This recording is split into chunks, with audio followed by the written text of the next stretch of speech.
Canal Pó-Dicas. Assista agora mais um conteúdo que vai agregar na sua vida. Olá, hoje a gente vai mergulhar num tema que, olha, pega muita gente. Aquela sensação de que o tempo simplesmente some, né? O dia voa e a lista de tarefas continua lá. A gente está olhando um material aqui, um roteiro, na verdade, que foi feito justamente para quem está nessa situação. Quem se sente perdido e não sabe nem por onde começar com essa história de gestão do tempo. É uma batalha, né? Parece que tem sempre mais coisa para fazer do que tempo disponível. E a frustração de não dar conta, nossa, só aumenta. Mas o legal é que esse material aqui promete dar uma luz, sabe? Oferecer os primeiros passos para quem está começando do zero, zero mesmo. E a promessa é ousada. Aprender a gerir o tempo pode, de verdade, mudar tudo. Será que é para tanto? Olha, essa promessa inicial já toca num ponto bem importante que o material levanta logo de cara. Não é aquela ideia de sair correndo feito maluco para fazer 1000 coisas ao mesmo tempo, sabe? Isso é um mito bem comum sobre produtividade. O foco que eles propõem é outro. É mais sobre direcionar a energia para o que realmente faz sentido, porque importa de verdade. E só isso já muda a forma como a gente encara o tempo, né? Exato. Então, nossa missão aqui hoje é destrinchar esse material. Vamos tirar dali os aprendizados mais importantes para quem quer começar essa jornada. A gente vai olhar as dicas práticas, os conceitos principais e também um ponto que eu achei bem interessante, os erros mais comuns que podem derrubar quem está começando. Preparada. Vamos lá, então.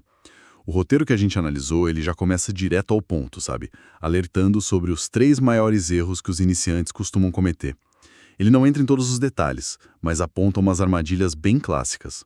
Tipo, tentar usar um método super complicado logo de cara, sabe? Ou então ficar procurando o aplicativo perfeito antes mesmo de entender qual é o problema real.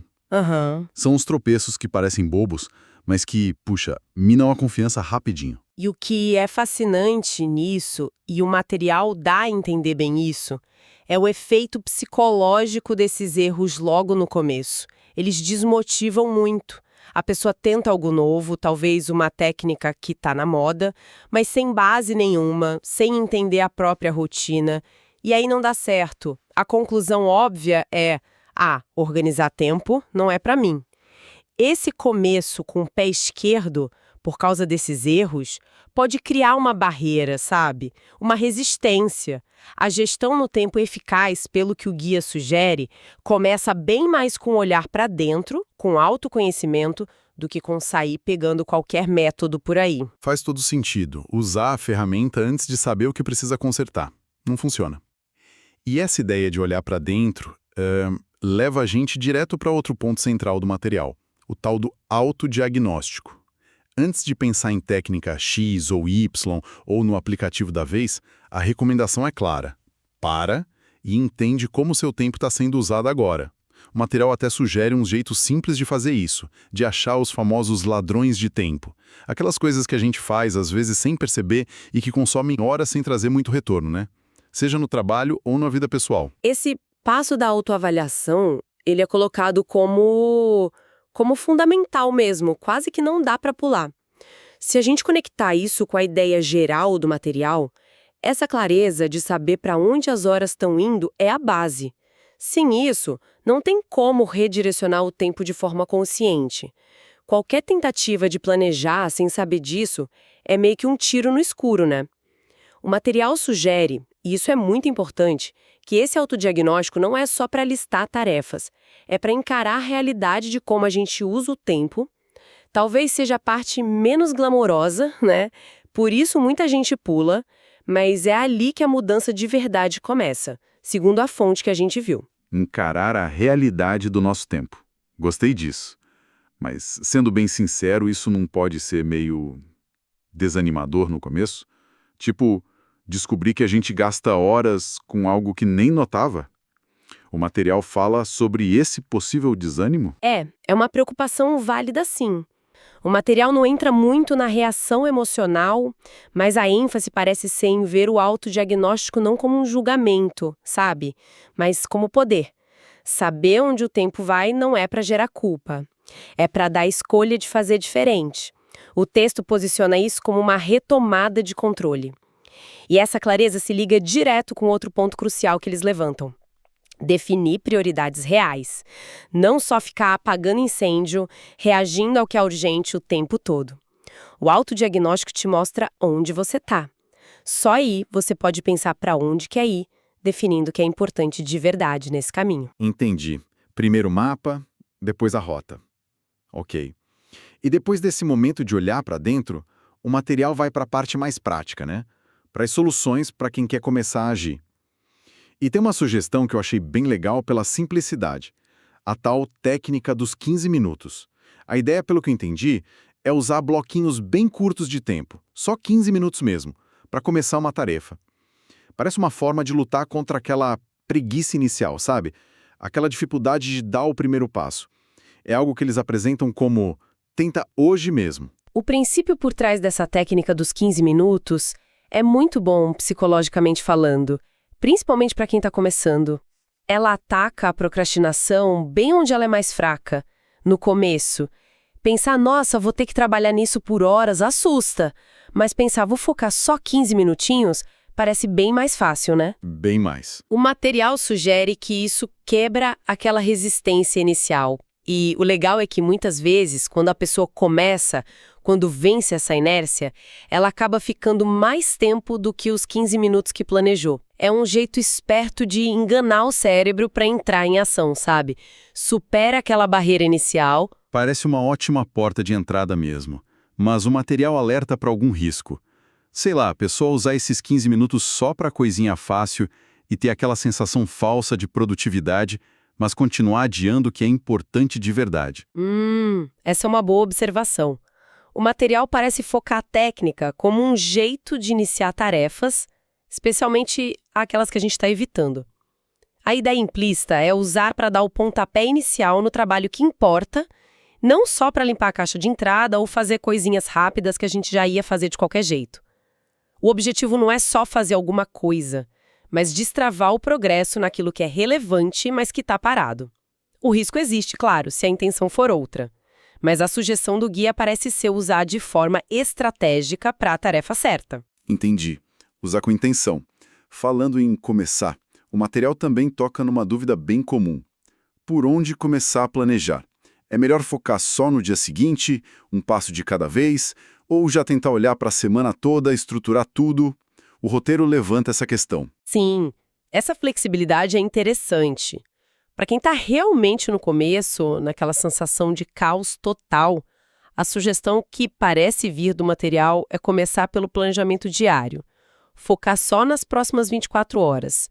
Isso torna a coisa menos assustadora. Menos gigante, né? Exato. Permite ir construindo o hábito aos poucos, com vitórias pequenas. Conseguir cumprir o que planejou para o dia já é um reforço positivo, sabe? Tentar abraçar a semana inteira logo de cara pode ser complicado demais. Pode gerar um plano que não é realista e levar à frustração se não der certo. Aí a pessoa volta para aquela ideia de, eu não consigo me organizar. E o planejamento semanal, então, viria como um próximo passo. Isso, parece ser essa a ideia. O planejamento semanal pode vir depois, quando a pessoa já pegou mais o jeito com o diário, já tem mais clareza sobre os próprios ritmos, quanto tempo as coisas levam de verdade, algo que o autodiagnóstico lá do começo ajuda a mostrar. Com essa base, olhar para a semana faz mais sentido. Permite uma visão um pouco mais estratégica, alocar blocos para projetos maiores, equilibrar os compromissos, mas começar pelo diário parece ser a recomendação. Fala assim, o material reconhece que a tecnologia pode ser uma mão na roda. Menciona ferramentas e aplicativos gratuitos como um apoio para iniciantes. Coisas simples, tipo calendários digitais, blocos de notas, apps básicos de lista de tarefa. A ideia não é vender um app específico, mas dizer que está tudo bem usar a tecnologia como suporte. Pode simplificar o registro das tarefas, dos lembretes, dos compromissos. Mas tem algum porém. É tão fácil se perder nesse mundo de apps de produtividade. Com certeza. E o alerta principal, que está meio nas entrelinhas do foco inicial em autodiagnóstico e prioridades, é justamente esse. Não cair na armadilha de ficar procurando a ferramenta perfeita antes de entender os próprios hábitos e o que precisa. A ferramenta ajuda, mas ela não é o objetivo final. Aham. O risco é passar mais tempo mexendo no aplicativo do que fazendo o trabalho que importa. A clareza sobre o que fazer e por que é importante tem que vir antes de se preocupar com onde anotar ou como organizar digitalmente. Começar simples, às vezes até com papel e caneta mesmo, costuma ser mais eficaz no início. Pelo menos essa é a filosofia que o material parece defender. Faz sentido. A ferramenta tem que servir ao método, e não o contrário. Mudando um pouquinho o foco, mas ainda nas dicas práticas, o material dá um destaque para uma coisa que eles chamam de dica bônus. A ideia de ter um hábito matinal que transforma seu dia. Parece algo meio poderoso, né? Que pode ter um impacto grande no resto do dia. O que eles dizem sobre isso? E no poder que pequenos rituais têm na nossa energia e no nosso tempo. A sugestão do material é que uma rotina de manhã, feita com intenção, mesmo que seja curtinha, pode dar o tom do dia inteiro. Não precisa ser nada mirabolante. Talvez uns minutos para planejar o dia, um alongamento, meditação ou ler algo focado. O ponto-chave é começar o dia de forma proativa, tomando as rédeas, em vez de já acordar reagindo ao que vem de fora, tipo checar e-mail ou rede social na cama. Entendi. Começar no controle. Isso. Criar um senso de propósito logo cedo. E como isso ajuda na gestão do tempo de forma mais ampla? Há de várias formas. Primeiro, ajuda a garantir que aquelas coisas importantes, mas que não são urgentes, tipo planejar, se exercitar, estudar, realmente aconteçam, porque você faz logo no começo. Segundo, cria um momento de clareza, de foco, antes da correria do dia começar. E terceiro, isso combina com outra ideia do material, medir o progresso sem neuras. Ter um hábito matinal consistente é um jeito concreto e diário de ver progresso, de manter um compromisso consigo. Isso reforça a confiança para manter as outras práticas de gestão do tempo. É tipo um pequeno leme que ajuda a direcionar o navio do dia. Um pequeno leme. Boa analogia. Gostei. E para garantir que isso tudo não fique só na conversa, o material que a gente analisou, ele termina com uma proposta bem pé no chão, um plano de ação para a primeira semana prática. Isso mostra bem a intenção de ser um guia prático mesmo, né? Para a pessoa arregaçar as mangas. Exatamente. Essa abordagem prática é fundamental, ainda mais para iniciantes que podem se sentir soterrados com tanta informação. Teoria é bom para entender o porquê, mas é a ação que traz resultado. Ter um plano para a primeira semana, provavelmente juntando o autodiagnóstico, definir umas prioridades, talvez testar os 15 minutos, ajuda a transformar os conceitos em passos que dá para fazer. Diminui aquela paralisia de ficar só pensando e foca no o que eu faço amanhã. É um convite claro para começar logo. Então, se a gente fosse resumir a essência do que esse material oferece para alguém que está se sentindo perdido com o tempo, quais seriam os pilares principais? Olhando para a estrutura e para o que eles mais batem na tecla, eu diria que são: primeiro, autoconsciência. Começa entendendo de forma honesta para onde seu tempo está indo, sem julgar, só mapeando a realidade. É o autodiagnóstico. Segundo, clareza de propósito. Aprender a separar o que é importante de verdade para os seus objetivos daquilo que é só urgente ou distração, para poder definir prioridades reais. Terceiro, ação simplificada. Usar técnicas fáceis, como a dos 15 minutos, só para vencer a inércia e começar a agir de forma consistente. E quarto, evitar as armadilhas comuns. Saber quais são os erros clássicos dos iniciantes para não desanimar logo de cara. Parece uma base bem sólida mesmo. A mensagem central que fica desse roteiro é: comece pequeno. Comece de um jeito simples que dê para manter.